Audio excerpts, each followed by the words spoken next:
Îmi place când zâmbești, Ionela. Mersi.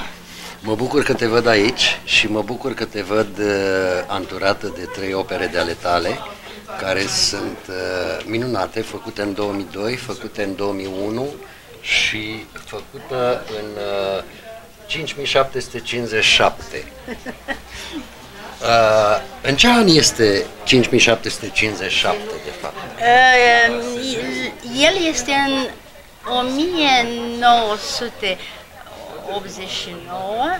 93, pentru că locuiam exact cu această perspectivă a orașului pe care îl ador și cu oratoriu care este o obsesie pentru mine. Iar 5757 este numărul locuinței mele tale din cartierul Codeneș. Exact.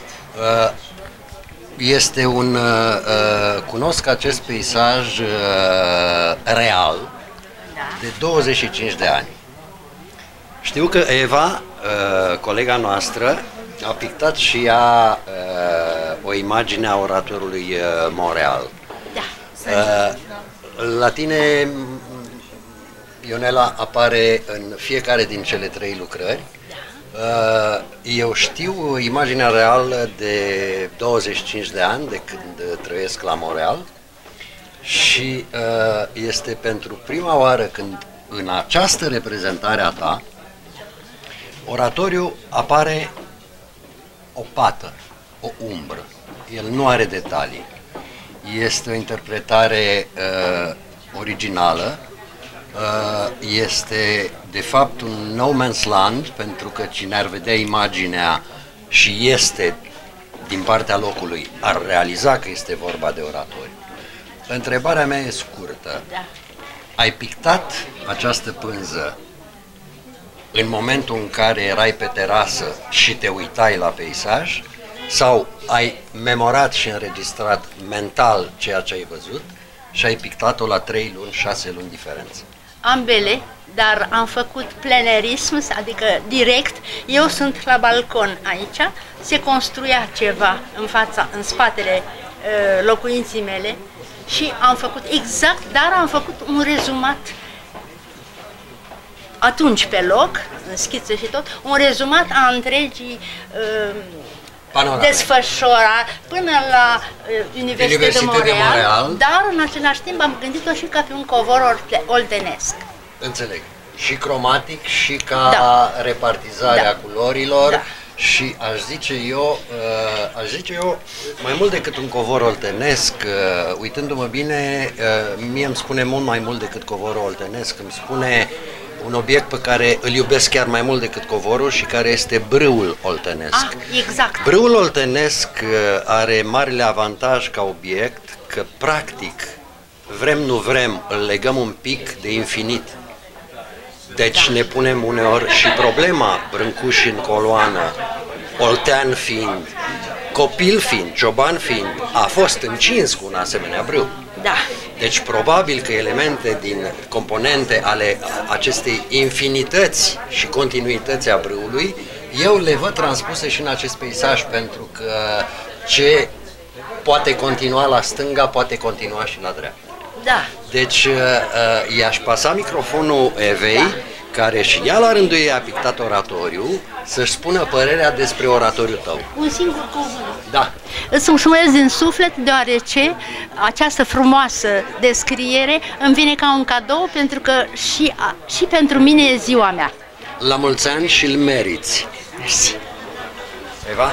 Mulțumesc, domnul Marc. Da. Sunt foarte încântată că o avem printre noi pe doamna Ionela Manolescu, pictoriță de icoane și scriitoare, care, spre bucuria mea, m-a însoțit în viață, aș putea spune, în ultimii 4 ani.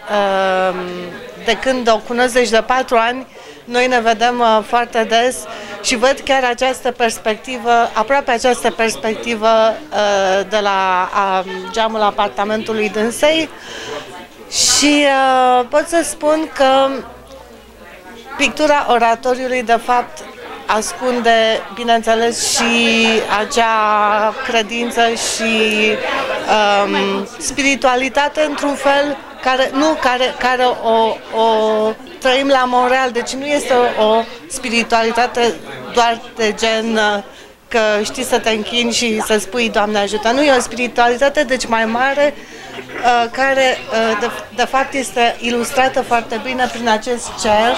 Și vreau să o las și pe doamna Ionela să spună un cuvânt, că noi Eu vreau să spun un cuvânt despre Eva, pe care am văzut-o cel mai des din toți colegii și confrații. Are un caracter extrem de frumos și în ultima vreme am constatat că evoluează vertiginos. Atât vreau să vă spun. Mă surprinde de cum traversează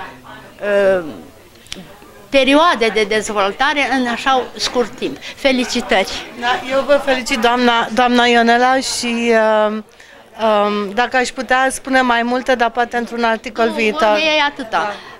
Timp de 40 de ani am expus pe meridianele lumii, peste tot, mai ales în Franța, în România, în Statele Unite, dar pentru mine niciodată n-am fost atât de constantă ca aici cu orașul Montreal. Metropola este pentru mine ca o mănușă. Vă mulțumesc!